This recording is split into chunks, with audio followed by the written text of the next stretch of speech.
Nilagdaan na ngayon ang Department of Transportation at pribadong sektor ang kasunduan hinggil sa mas detalyadong plano para sa pagtatayo ng common station ng LRT1, MRT3 at MRT7. Mula sa Makati City, may report si Joan Nano live.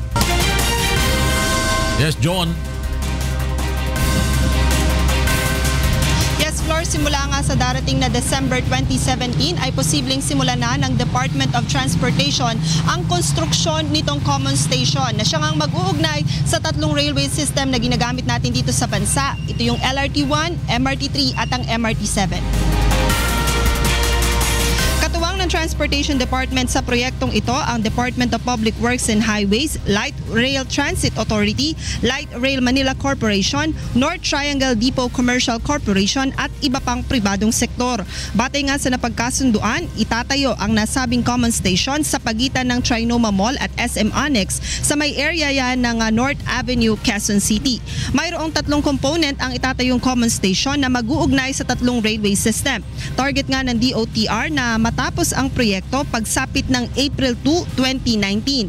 Subalit ayon nga Floor sa Transportation Department, posible pa itong ma-extend. Depende pa rin yan sa gagawing konstruksyon naman ng MRT7. Aabot naman sa halagang 2.8 billion pesos ang inilaang budget sa proyektong ito na may kabuuang sukat na 13,700 square meters.